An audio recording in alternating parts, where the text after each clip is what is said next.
Hai semuanya, apa kabar? Sehat, sukses, bahagia selalu ya. Jangan lupa subscribe, like, nyalakan lonceng notifikasi agar Anda terus mendapatkan update dari Cara Kaya dan juga share ke sebanyak mungkin teman, sahabat, keluarga, dan juga platform media sosial Anda, Facebook, Instagram, maupun ke grup-grup WhatsApp yang Anda miliki, supaya kami, Cara Kaya, dapat lebih berkembang dalam memberikan informasi, insight, edukasi mengenai investasi, finansial, maupun pasar modal. Yuk kita mulai insight kita kali ini. Trading for living. Wow, banyak banget orang yang bercita-cita bisa trading for living atau hidup dari trading. Apakah itu memungkinkan? Apakah itu bisa terjadi? Jawabannya bisa. Bisa terjadi. Asal Anda sudah mempersiapkan dulu semua yang Anda perlukan untuk benar-benar bisa trading for living, atau benar-benar Anda menjalani trading dengan santai, dengan tenang. Karena kalau Anda mau trading for living, tentu Anda harus tidak dikejar-kejar harus profit tiap hari kan. Karena kalau Anda mengejar-kejar profit tiap hari, yang ada Anda bisa salah dalam mengambil keputusan karena dituntut harus profit tiap hari. Sedangkan market sendiri, Anda ketahui ada bullish, bearish, dan sideways. Jadi tidak mungkin Anda betul sepanjang waktu. Bahkan di Oracle of Omaha atau Warren Buffett, dia hanya berada di kisaran 23-24% per tahun. Dan Peter Lynch hanya 29% per tahun. Jadi saya pikir itu sudah angka yang fantastis ya. Nah, bagaimana kita? Apa yang perlu kita siapkan untuk trading for living? Yang pertama jelas modal. Modal itu Anda jelas perlu modal untuk memulai usaha apapun. Nah, untuk trading for living, saya kira semua kembali ke living cost atau biaya hidup atau pengeluaran bulanan. Modal yang paling ideal untuk trading for living dengan enjoy, dengan mudah adalah 100 kali pengeluaran bulanan Anda. Wah, besar banget ya. Kalau Anda punya pengeluaran bulanan 10 juta harus 100 kalinya. Ya, karena dengan itu Anda bisa melakukan trading dengan tidak tergesa-gesa. Tapi misalnya Anda ingin mulai dengan modal yang lebih kecil, paling sedikit Anda harus punya 50 kali dari pengeluaran bulanan Anda. Atau dengan harapan Anda bisa gain berarti sekitar 2% ya per bulannya. Jadi 50% dari modal yang ideal, yaitu 50 kali pengeluaran bulanan Anda. Dan ini harus Anda miliki.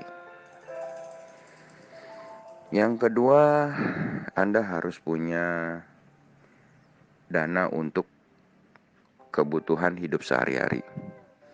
Nah, ini beda dengan modal. Yang modal tadi memang betul-betul nggak boleh diutak-atik. Apapun kejadiannya, modal itu harus terus ada di sana. Nah, Anda harus punya dana cadangan untuk kebutuhan hidup, menjaga-jaga pasar tidak kondusif. Kalau kita bicara story atau cerita pasar di Indonesia kita bicara dari tahun 2008 saja ya. 2008 ada crash, 2011 ada crash, 2013 ada crash, 2015 ada crash, 2018 ada crash, 2020 ada crash lagi. Jadi pasar Indonesia nyaris 2-3 tahun sekali ada kejatuhan atau penurunan atau decline. So Anda harus punya cadangan biaya hidup. Yang minimal Anda punya cadangan biaya hidup sebesar 12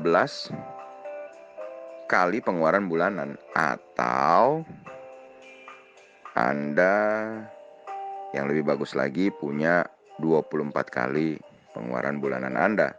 Karena kalau Anda punya 24 kali pengeluaran bulanan, ini Anda sudah betul-betul dalam keadaan yang safe. Kalau terjadi market yang bergejolak dan turun atau buruk dalam jangka yang cukup panjang, Anda masih punya biaya hidup. Kemudian yang berikutnya, Anda harus punya yang namanya proteksi atau asuransi. Entah Anda gunakan asuransi individual, atau kalau saya sih yang sederhana aja, ikut BPJS. Karena yang penting kan dia bisa mengcover kesehatan kita secara simply kan gitu. Jadi kalau Anda memang ingin asuransi individual yang memproteksi Anda, silahkan Anda hubungi agen asuransi. Pastikan Anda hanya membeli proteksinya, bukan investasinya. Kemudian berikutnya, di dalam kehidupan harus ada dana darurat ya. Dana darurat ini beda lagi dengan living cost ya. Dana darurat adalah sesuatu yang memang betul-betul kita keluarkan untuk kebutuhan darurat. Untuk kebutuhan darurat ini Anda harus punya, ya banyaklah ahli keuangan yang bilang, wah kalau Anda single Anda harus punya 7 kali dari pengeluaran bulanan. Kemudian kalau Anda adalah seorang yang sudah berkeluarga, misalnya punya 12 kali pengeluaran bulanan, atau kalau Anda sudah punya anak, 14 kali pengeluaran bulanan, dan sebagainya, dan sebagainya.